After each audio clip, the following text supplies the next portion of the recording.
when I looked on the church calendar and saw that today was the feast of Christ the King, I thought, wow, okay, Christ the King.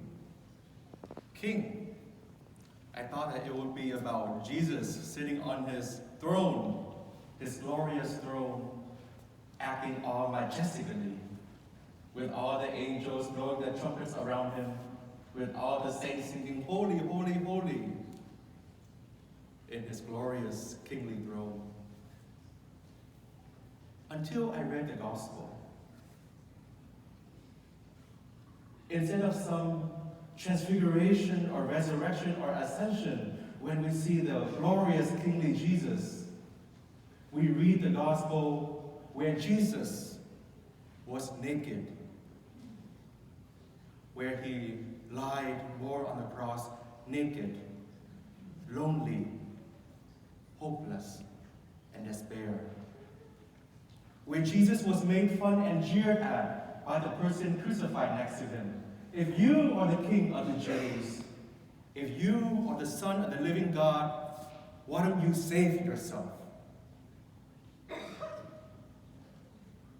And in his despair and emptiness, Jesus cried out to God the Father, Father, why have you forsaken me?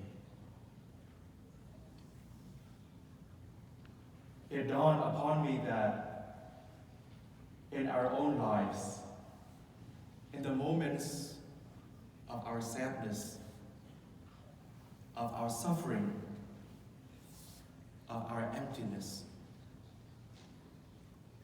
when other people make fun of us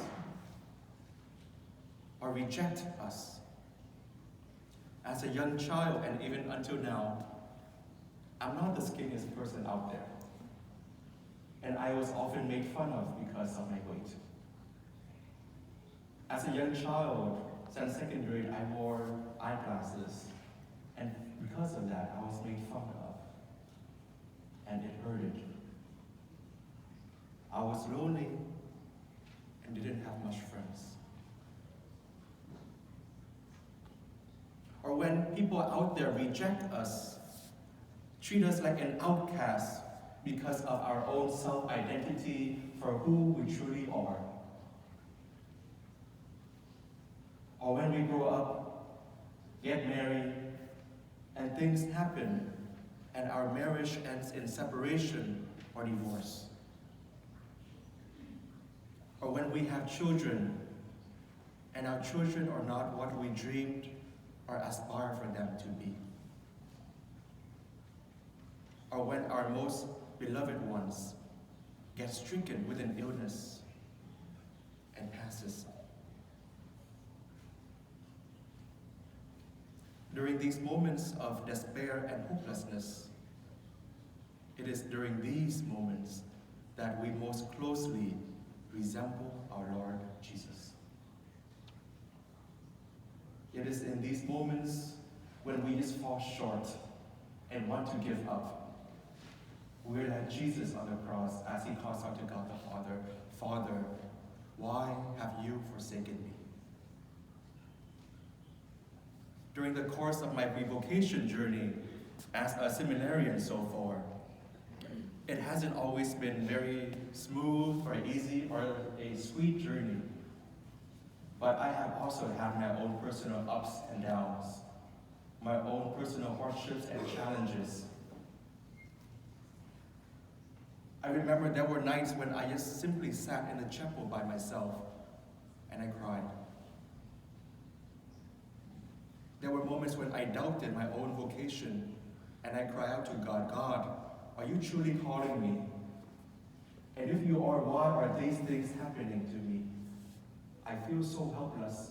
I feel so alone.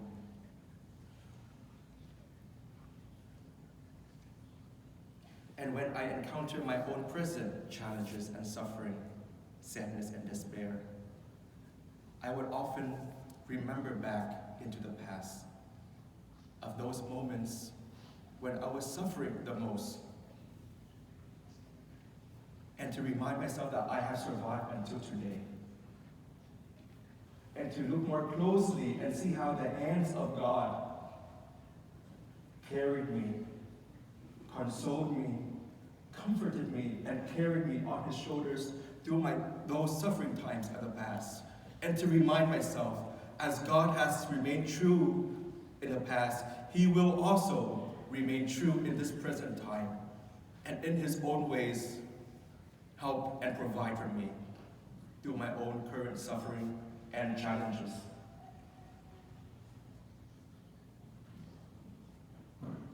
In our moments of despair, of helplessness, we're invited to reach out to God, to grasp onto God. Christ is our King not because he is sitting on some far and distant glorious throne, but that he is not afraid to enter into our own humanity, to take upon him the pain and suffering of what it means to be a human person.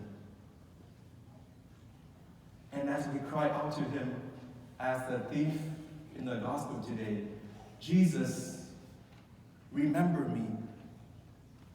Jesus tells each and every one of us, my beloved son, my beloved daughter, I love you. When you are in pain, I am in pain with you. When you are suffering, I am suffering alongside with you. I accept you for who you are, with all your strengths and all your weakness, your graces, your virtues, and also your sinfulness. I embrace and love you for who you are. And as I have remained true with you in the past, I will remain true with you in this present time and tomorrow and forever until the end of ages. That is our God.